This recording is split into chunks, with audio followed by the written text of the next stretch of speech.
अस्सलाम वालेकुम friends, welcome back to Top Smarties. Drama serial Baby Baji की बहुएं फरहत और वासिफ में तो फिर से लड़ाई हो गई अब के बाद रामीन को लेकर, जिसकी वजह से फरहत अब अपनी दोस्त के घर चली गई, यहाँ पर किसी को बगैर बताए।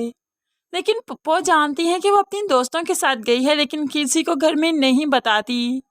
ऐसे में सभी घर वाले काफ़ी परेशान हैं कि फरहत का तो यहाँ पर मेकअप भी नहीं, तो भला वो कहाँ चली गई।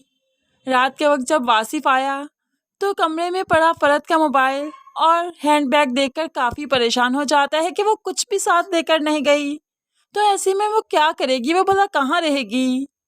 अब वासिफ काफ़ी परेशान है, लेकिन पुप्पो बेगम है ना, उसकी परेशानी को कम करने के लिए उसके पास आती हैं और कहने लगी, क्या सोचा फिर तुमने, कितनी बेबाक है ये लड़की, खुद ही चली गई, किसी को कुछ बताया नहीं। भला मैं बड़ी थी, मुझे ही कुछ बता देती, मैं ही उसे कोई अकल का मशवरा दे देती। अब तुम ये मत सोचना कि उसे जल्दी से जल्दी मना कर लाओगे, उसका पता करोगे वो कहाँ पर है। जहाँ पर भी होगी बहुत जल्दी वापस आ जाएगी। उसका कौन सा यहाँ पर मेका है, और जिसके पास गई होगी भला कितने दिन रह लेगी। अब तो वासिफ को खूब भड़का दिया पप्पो ने, और वासिफ भी समझ गया कि फरहत को सबक सिखाने के लिए ये मौका काफ़ी अच्छा है, इसलिए उसे मनाने की कोई ज़रूरत नहीं। तो दूसरी तरफ नसीर अस्मा के सामने रामीन का नाम लेता है, तो यहाँ पर अस्मा भड़क उठी, जब आपको पहले ही सब मालूम था, किसी के सामने नाम क्यों नहीं लिया। अब जब पानी सर से ऊपर चला गया तो आप बात कर रहे हैं कि आप जानते थे इस बारे में। तो नसीर को तो गुस्सा आ गया, तुम मुझे क्यों गलत कह रही हो, जिसने गलत किया उसे कहो ना। मैं तो आदमी ही बुरा हूँ, मैं ही बुरा करता हूँ, ना भी बुरा करूँ फिर भी मैं ही बुरा हूँ। अब तो यहाँ पर नसीर का मूड ऑफ हो गया, तो फिर अस्मा भी ज़्यादा बहस नहीं करती, लेकिन अजरा तो मामले की तह तक पहुँचेगी किसी न किसी तरीके। वो तो फरहत की दोस्त के पॉलर में पहुँच गई, और यहाँ पर जाकर फरहत से मुलाकात हो ही गई। फरहत ने फिर सब कुछ सच सच भी बता दिया। अजरा को तो बहुत गुस्सा आया, और फिर वो एक बहनों वाला मशवरा देते हुए कहने लगी, मैं तुम्हें कहूँगी कि मेरे साथ चलो, इस तरह से अपनी जगह छोड़ना कोई अक्लमंदी नहीं।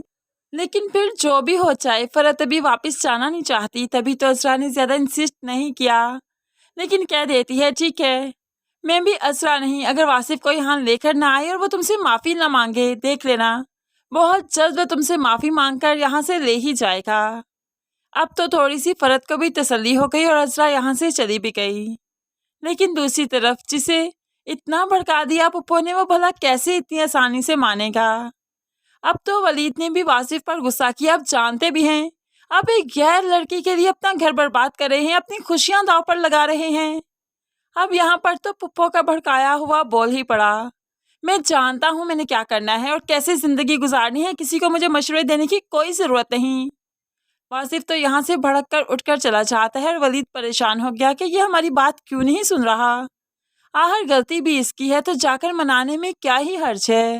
अब घर वालों का मान रखते हुए वासिफ जाकर फरहत को मनाकर ले ही आएगा। फरहत वापस तो आ जाएगी, लेकिन वासिफ का रवैया फरहत के साथ बिल्कुल भी अच्छा नहीं, बल्कि वह रामीन से खुलेआम अब बात करता है, चाहे बिजनेस की बातें ही क्यों ना हो, वो तो अब फरहत के सामने ही करता है, जिस पर फरहत काफ़ी हर्ट हो जाती है, लेकिन फिर कुछ कर भी नहीं पा रही, क्योंकि उसका मेका यहाँ पर नहीं और वो काफ़ी कमज़ोर है।